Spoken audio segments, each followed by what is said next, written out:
Oke, bismillahirrahmanirrahim. Assalamualaikum warahmatullahi wabarakatuh. Alhamdulillahirrabbilalamin, teman-teman, kita masih dikasih kesempatan buat ketemu lagi hari ini. Dan alhamdulillah, hari ini kita masih diberi kesehatan juga, masih dikasih waktu juga buat terus menimba ilmu. Nah, di kesempatan kali ini saya mau sharing sedikit tentang apa itu social enterprise. Jadi, yang banyak kita tahu bahwa Indonesia sudah mengalami berbagai cobaan, bahkan bukan di Indonesia aja ya, di dunia pun juga seperti itu gitu. Setelah kemarin kasus corona melanda semua negara yang ada di dunia ini, dan ternyata ada satu kajian yang menarik tentang bagaimana perekonomian ini bisa sustain. Bahkan Indonesia itu mengklaim menjadi salah satu negara yang memang berhasil melewati pandemi, melewati masa corona itu dengan baik di sektor ekonominya. Nah, memang berbagai sudut pandang, pro kontranya memang pasti akan selalu ada.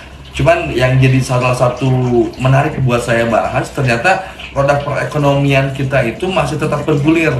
Jadi di tengah-tengah isu corona yang luar biasa, bukan isu, malah itu menjadi wabah gitu ya, menjadi pandemi, dan itu menimpa di semua aspek di berbagai lini di Indonesia. Tapi alhamdulillahnya seiring berjalannya waktu, Allah masih memberi kesempatan buat Indonesia menjadi kembali bangkit.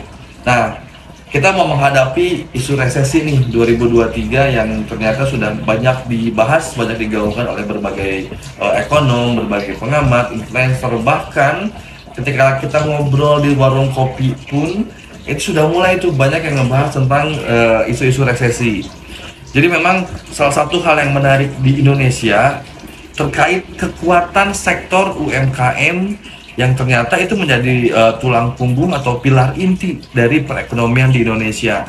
Soalnya bisa kita lihat bahwa bagaimana UMKM bisa bertahan di masa pandemi dengan segala badai yang menerjangnya, dan yang pasti tidak mudah buat bertahan di situ gitu ya. Tapi memang UMKM ini menjadi salah satu faktor yang memang memperkuat perekonomian di Indonesia. Nah, berangkat dari situ memang dari sektor UMKM ini kan banyak banget produk atau service yang memang mereka tawarkan.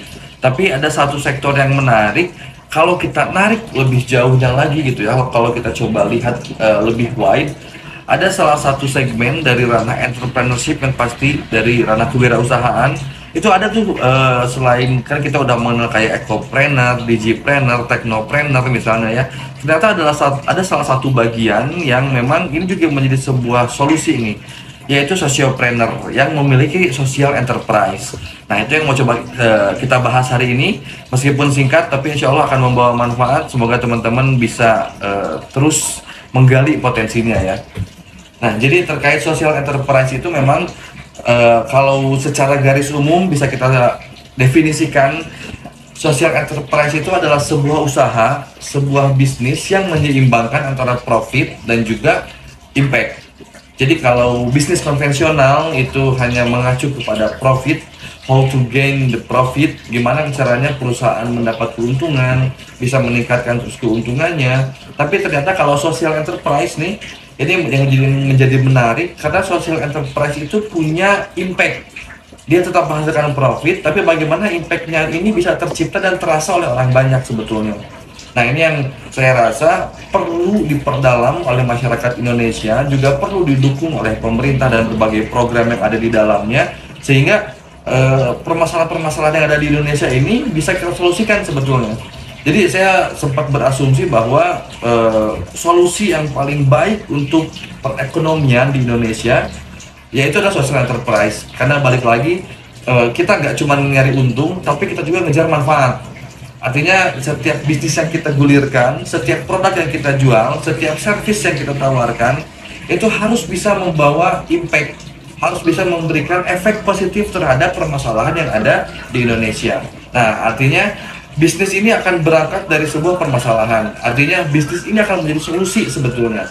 Bagaimana bisnis ini bisa menghadirkan sebuah solusi, baik dalam bentuk produknya, baik dalam bentuk programnya, sehingga bisnis yang hadir dalam perusahaan ini bisa muncul menghasilkan profit bagi perusahaan dan ekosistem di dalamnya gitu ya. Dan juga memberikan impact terhadap masyarakat atau permasalahan yang ada di Indonesia. Jadi betapa indahnya ya, bisa kita bayangkan ketika profitnya dapat, impactnya juga kita bisa ciptakan, dan kalau dalam bahasa umumnya dunia akhiratnya itu bisa dapat di sini gitu. Tapi memang untuk meng-create sebuah social enterprise itu bukan hal yang mudah, dan sebagai gambaran umum saya mau ngajakin teman-teman, ketika ada yang tertarik kerana social enterprise, teman-teman harus tahu atau harus berangkat dari sebuah permasalahan. Artinya permasalahan yang dihadapi oleh masyarakat banyak, atau minimalnya di lingkungan teman-teman atau di skup teman-teman itu, teman-teman tahu pasti itu, oh ini ternyata ada masalah ini nih. Sehingga kita tahu masalah ini itu yang disebabkan oleh apa, akar permasalahannya itu apa, siapa yang terlibat dalam permasalahan ini, dan siapa yang terdampak dalam permasalahan ini.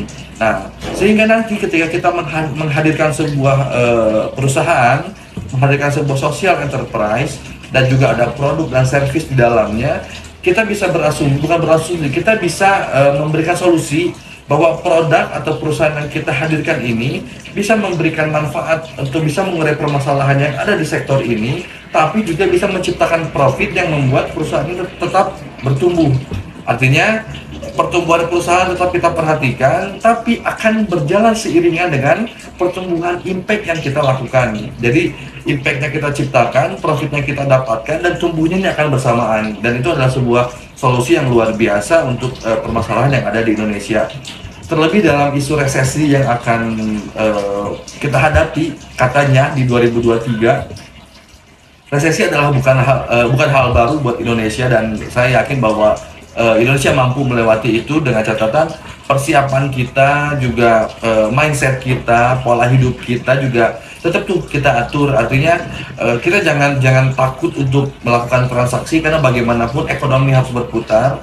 Tapi tadi balik lagi, bagaimana impact ini bisa kita ciptakan melalui pertukaran tadi, entah kita meng-create social enterprise-nya, atau kita bekerja sama dengan social enterprise-nya, atau minimalnya ketika kita mau membeli sesuatu misalnya, pastikan bahwa barang yang kita beli adalah hal yang bermanfaat, dan tempat yang kita beli adalah tempat yang tepat untuk kita melakukan transaksi, sehingga resesi ini bisa kita hadapi bersama. Dan harapannya ini menjadi sebuah pembelajaran buat kita semua untuk menjadi lebih maju lagi, untuk menjadi lebih kuat lagi, lebih berdaya lagi. Dan saya yakin bahwa Indonesia akan menjadi negara yang kuat, negara yang berdaya pada ujungnya, asalkan kitanya bisa konsisten dalam melakukan sebuah perubahan ke arah yang lebih positif.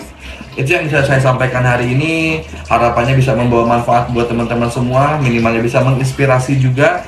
Ketika ada yang mau ditanyakan, mau didiskusikan, bisa langsung hubungi saya. Terima kasih banyak atas waktu dan perhatiannya. Billahi taufiq wal hidayah. Wassalamualaikum warahmatullahi wabarakatuh.